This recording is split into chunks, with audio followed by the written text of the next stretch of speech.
ಇಷ್ಟಕ್ಕೂ ಸುಧೀರ್ ಸಿನಿಮಾ ಬರೋ ಮುಂಚೆ ಏನಾಗಿದೆ?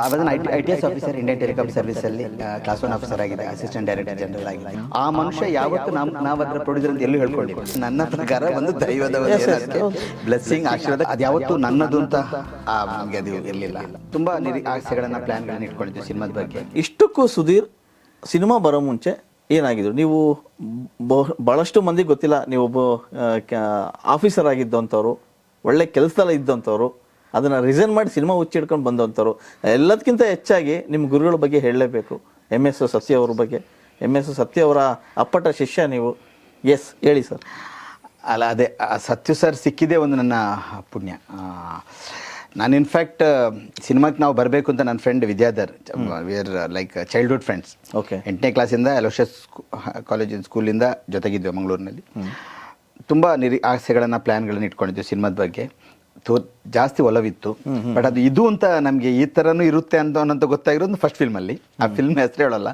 ಅಲ್ಲಿ we entered as a producer, we producer film. ಇವತ್ತು ಆ ವ್ಯಕ್ತಿ ನಿರ್ದೇಶಕ ಅಂತ ಎಲ್ಲ ಕಡೆ ಹೇಳ್ಕೊಂಡ್ರು ಆ ಮನುಷ್ಯ ಯಾವತ್ತು ನಾವು ಅದರ ಪ್ರೊಡ್ಯೂಸರ್ ಅಂತ ಎಲ್ಲೂ ಹೇಳ್ಕೊಂಡಿಲ್ಲ. ಅಲ್ಲ, ರೀಸೆಂಟಾಗಿ ನಮ್ಮ ಪ್ರೊಡ್ಯೂಸರ್ ಹೇಳಿ, ನೀವು ಅದರ ಪ್ರೊಡ್ಯೂಸರ್ ಆಗಿದ್ರೆ ಅದಕ್ಕೆ ಇನ್ವೆಸ್ಟ್ ಮಾಡಿದ್ರ ನೀವು ಅಂತ. ಬಟ್ ಅಲ್ಲಿಂದ ನನಗೆ ಸತ್ಯು ಸರ್ದು ಕಾಂಟ್ಯಾಕ್ಟಿಗೆ ಬಂತು. Okay. And I wanted to become ನಾನು ಡೈರೆಕ್ಷನ್ಗೆ ಬರಬೇಕಾಗಿತ್ತು, ಅಸಿಸ್ಟೆಂಟ್ ಆಗಿ ಕೆಲಸ ಮಾಡಬೇಕಾಗಿತ್ತು. ಅಸಿಸ್ಟೆಂಟ್ ಆಗಿ ನಮಗೆ ಆಗಿದ್ರೆ ಇಂಡಸ್ಟ್ರಿಯಲ್ಲಿ ಯಾರು ಪರಿಚಯದವ್ರು ಯಾರು ಇರಲಿಲ್ಲ. ನಾವು ಮಂಗಳೂರಿನ ಯಾವುದೋ ಒಂದು ಮೂಲೆಯಲ್ಲಿದ್ದವರು. ಸೊ ಫೈನಲಿ ಆ ಸಿನಿಮಾದ ಮುಖಾಂತರ ಸತ್ಯು ಸರ್ ಕಾಂಟ್ಯಾಕ್ಟಿಗೆ ಬಂದ್ವಿ. ಆ್ಯಂಡ್ ಅವ್ರ ಜೊತೆ ಒಂದು ಸುಮಾರು 10 ವರ್ಷ ನಾನು ಥಿಯೇಟ್ರಲ್ಲಿ ಆಸ್ ಎ ರೈಟರ್ ಆಗಿ, ಅವರ ಡಾಕ್ಯುಮೆಂಟ್ರೀಸಲ್ಲಿ, ಅವರ ಸಿನಿಮಾಗಳಲ್ಲಿ ಡೈರೆಕ್ಷನ್ ವಿಭಾಗ ಮತ್ತು ಲಿರಿಕ್ಸ್ ಬರೆಯೋ ಥರ ಆ ಥರ ನನ್ನನ್ನು ಅದು ನನಗೇನು ಬೇಕಾಗಿತ್ತು ಅದರಲ್ಲಿ ನಾನು ತೊಡಗಿಸ್ಕೊಂಡು ಬರ್ತಾಯಿದ್ದೆ. ಎಸ್, ನಾನು ಅದನ್ನು ITS ಆಫೀಸರ್, ಇಂಡಿಯನ್ ಟೆಲಿಕಾಂ ಸರ್ವಿಸಲ್ಲಿ ಕ್ಲಾಸ್ 1 ಆಫೀಸರ್ ಆಗಿದೆ, ಅಸಿಸ್ಟೆಂಟ್ ಡೈರೆಕ್ಟರ್ ಜನರಲ್ ಆಗಿದ್ದೆ. ಡೆಲ್ಲಿ, ಬ್ಯಾಂಗ್ಳೂರು, ಬಾಂಬೆಲಿ ಕೆಲಸ ಮಾಡ್ತಾಯಿದ್ದೆ.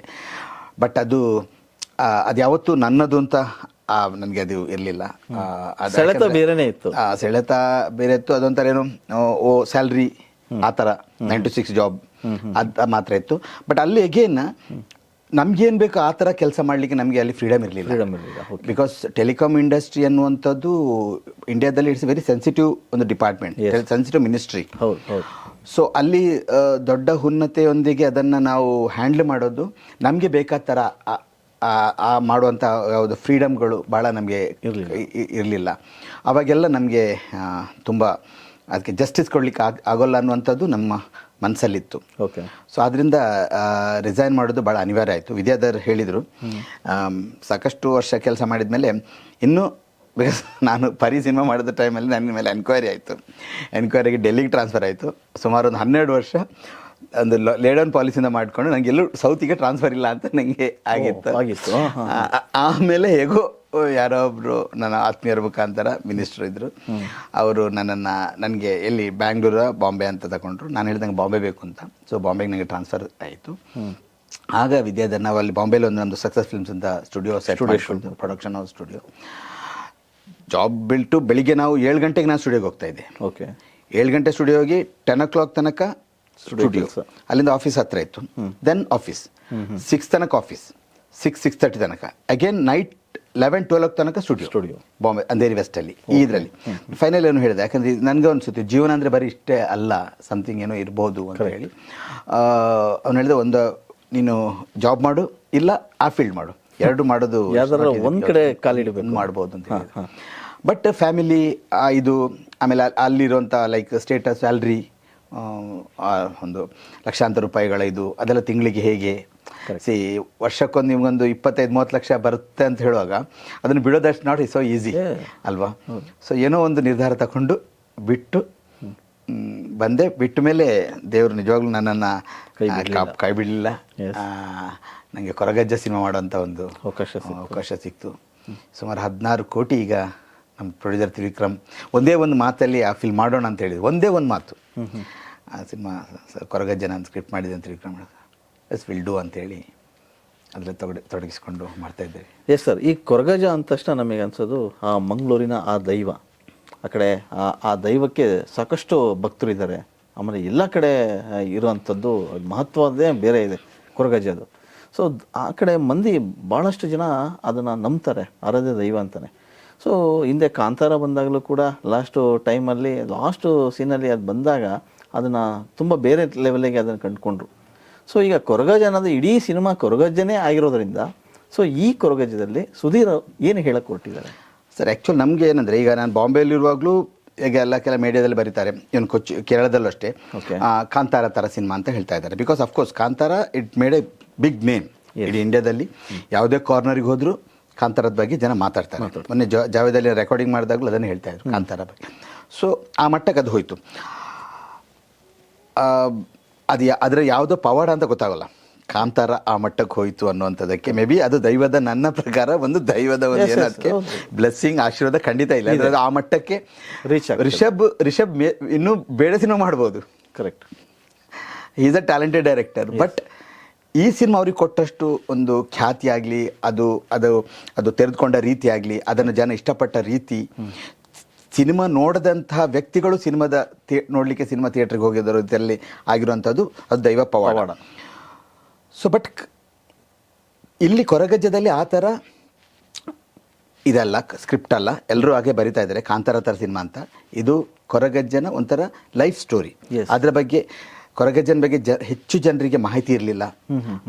ನಾನು ಚಿಕ್ಕಂದೇ ನೋಡ್ತಾ ಇದ್ದೆ, ಮೇ ಬಿ ನನ್ನ ಬುದ್ಧಿ ಬರೋ ಪ್ರಕಾರ ನಾನೊಂದು 2ನೇ ಕ್ಲಾಸಿಂದ ನಾನು ಆ ಕೊರಗಜ್ಜನ ಕೋಲ ನೋಡ್ತಾ ಇದ್ದೆ. ನಮ್ಮ ಕಡೆ ಕೋಲ ಅಂದ್ರೆ ನನ್ನ ಮನೆ ಹಿಂದ್ಗಡೆ ಪೂರ್ತಿ ಗದ್ದೆ ಇತ್ತು. ಅವಾಗ ಗದ್ದೆ ಒಂದು ಕಾರ್ನರಲ್ಲಿ ಕೊರಗಜ್ಜನ ಕೋಲ ನಡೀತಾ ಇತ್ತು. ರಾತ್ರಿ 12-1 ಗಂಟೆಗೆ ಶುರು ಆಗೋದದು. ಅವಾಗೆಲ್ಲ ಡೊಳ್ಳು ಇಟ್ಕೊಂಡೆಲ್ಲ ಬರ್ತಾ ಇದ್ರು. ಕೊರಗ ಕಮ್ಯುನಿಟಿಯವರೇ ಬಂದು ಅದನ್ನು ಆರಾಧನೆ ಮಾಡ್ತಾ ಇದ್ರು. ಅಲ್ಲೊಬ್ರು ಲೇಡಿ ಅದನ್ನು ಆರ್ಗನೈಸ್ ಮಾಡ್ತಾ ಇದ್ರು.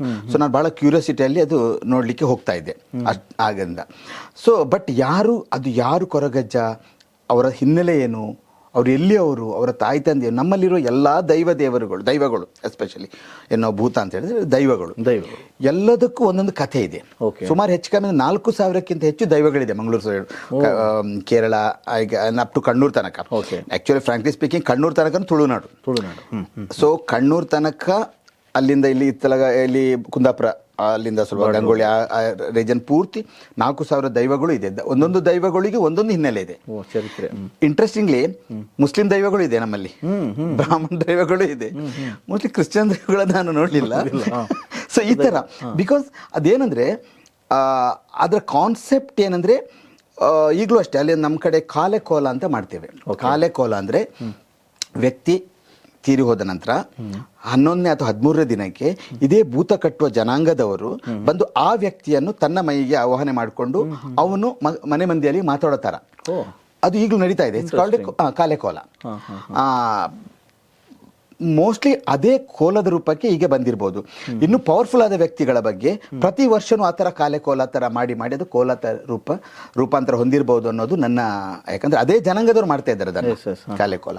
ಸೊ ಕೊರಗಜ್ಜನಿಗೆ ಸುಮಾರು ನಾನು ರಿಸೈನ್ ಮಾಡಿದ ಸ್ಟಡಿ ಮಾಡೋ ಹೊತ್ತಿಗೆ ನಂಗೆ ಗೊತ್ತಾಯ್ತು 800 ವರ್ಷಗಳ ಹಿಂದೆ, ಸುಮಾರು 12ನೇ ಶತಮಾನದಲ್ಲಿ ಇವರ ನಮಗೆ ಇರುವಿಕೆಯ ಬಗ್ಗೆ ನಮಗೆ ಮಾಹಿತಿಗಳು ಸಿಗ್ತಾ ಇದೆ. ಬೇರೆ ಬೇರೆ ರೀತಿಯಲ್ಲಿ ತಾಳೆ ಹಾಕ್ತಾ ಹೋಗುವಾಗ.